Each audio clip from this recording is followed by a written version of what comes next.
Driving in snow can be much more dangerous than driving in good weather, as the car's tyres have far less grip. This means that to avoid skidding, a driver has to plan further ahead than normal and control the car very smoothly. This can be challenging for an experienced driver, so an inexperienced driver could easily make a mistake and have an accident. This video will show how to drive safely in snowy conditions.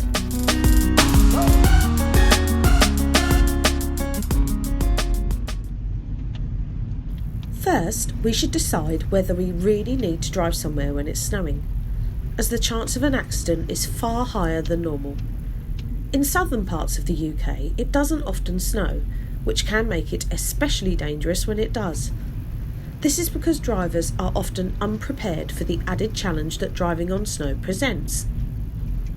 It may be the first time a new driver has seen snow, or several years since a more experienced driver has used their snow driving skills. So even a small covering of snow can create havoc. Since winter will often pass without any snow, few drivers bother to fit winter tyres to their car, and instead prefer to stay on summer tyres for the whole year round, which further reduces the grip available in colder weather. We must be prepared when going out to drive in the snow, so we always take a phone, wear warm clothing, and ensure the car has plenty of fuel. We take the time to fully defrost all of the car's windows, as good visibility is essential when driving. If there is any loose snow laying on the car's bonnet or roof, we should brush this off, so it doesn't blow onto following traffic once we are driving. We also manually switch on the car's dipped headlamps to make sure we are visible to other drivers, as if the car has an auto setting for the lights, it won't detect poor weather just when it is getting dark. This car is front-wheel drive, and we prefer to use all-season tyres as they give a more consistent grip level throughout the year than a summer tyre. They are a little more expensive to buy, but we really feel the benefit on days like this. A four-wheel drive car will usually give good traction on any tyres, but it still has the same cornering and braking performance as other cars, so it's still worth considering which tyre is best to use. We always leave the car's traction and stability control switched on, as the car's systems will provide an additional layer of safety that will be helpful if the car starts to skid.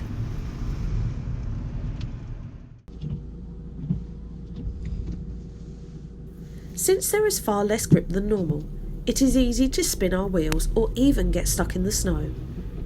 To reduce wheel spin, we engage the clutch gently and keep engine revs low as we accelerate.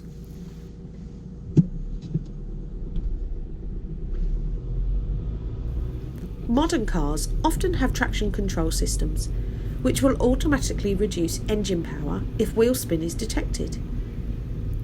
If the car won't move, we can try pulling away in second gear, or even turning traction control off to allow the car's wheel spin to dig down to firmer ground. Automatic cars sometimes have a winter mode for the gearbox, so select this if needed. Once we are rolling, we need to look well ahead for any reason to make us slow down or stop.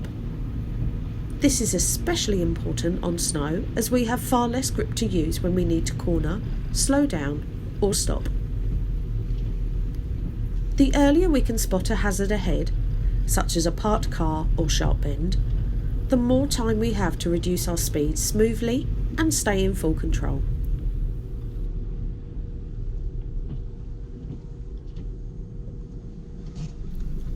If we manage to exceed the amount of grip the car has, we might feel the car starting to skid.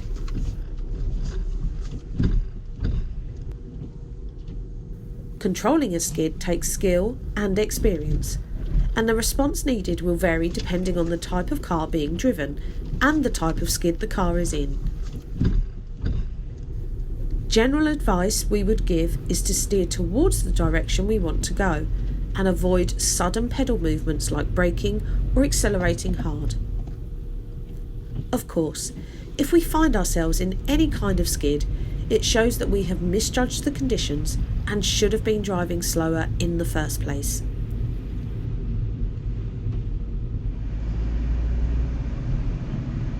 Just as the low grip level makes it harder to pull away, it also makes it harder to stop.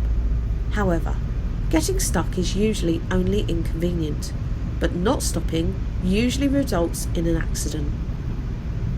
To give us the best chance of stopping safely, we should start slowing down far earlier than usual. We lift the accelerator initially to lose a little speed, and then brake early and gently.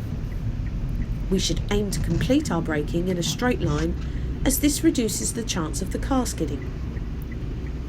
Modern cars have anti-lock braking systems, or ABS, and electronic stability control systems, which will help the driver stay in control, but they don't change the laws of physics.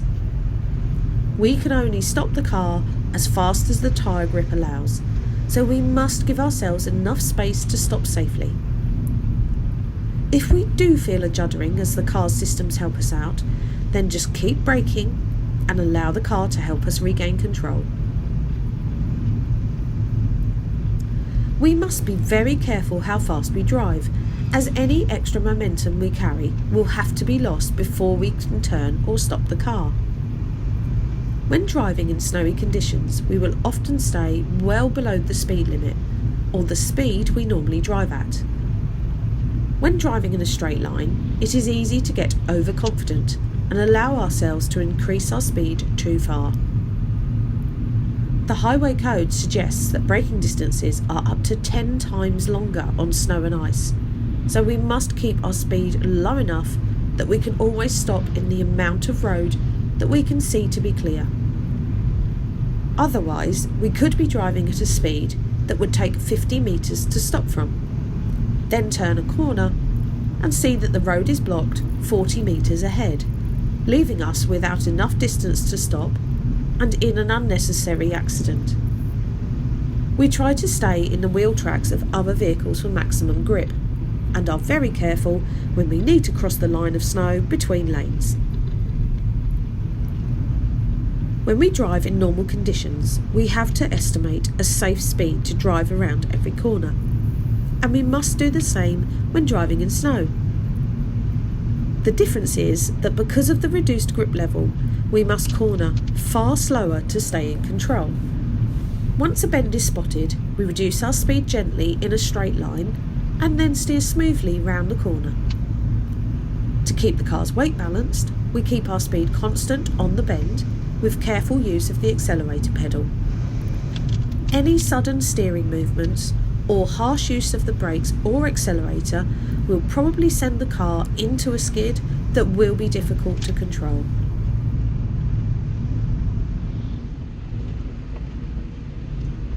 Junctions are far more dangerous when driving in snow. This is because the road markings are obscured, leading to vehicles driving in an incorrect lane, which means it can be much harder to predict where other drivers are going. Driving in the tracks created by other vehicles often gives more grip, so it might be safer to ignore the normal lane positioning if it would mean driving on deeper snow.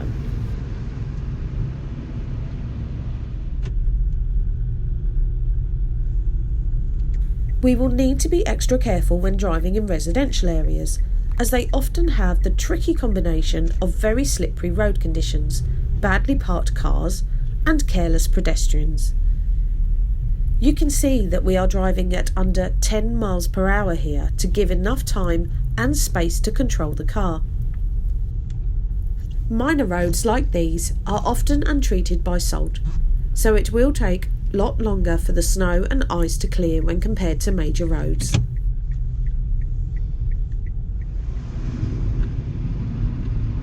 When it is snowing, we have less visibility than normal, so we should increase our following distance to the car in front.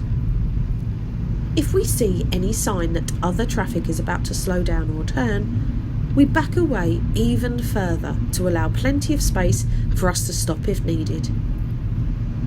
We don't want to put ourselves in a position where we need to brake hard, as the car might skid and cause an accident.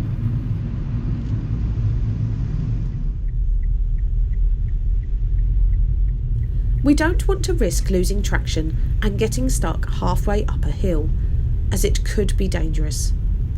Before we reach the bottom of the hill, we speed up a little to give the car enough momentum to climb the hill. When we have to drive downhill, we need to drive very carefully to stay in full control. We keep the car speed very slow and brake smoothly to avoid locking a wheel and losing control.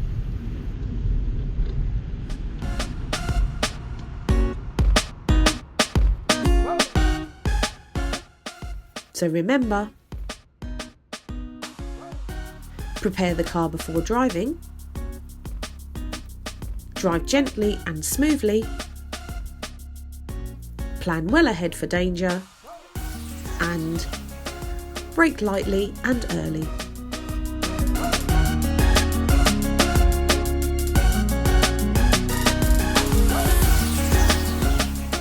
If you found this video interesting, then please click our logo to subscribe to our channel and click the bell to be notified of our next video.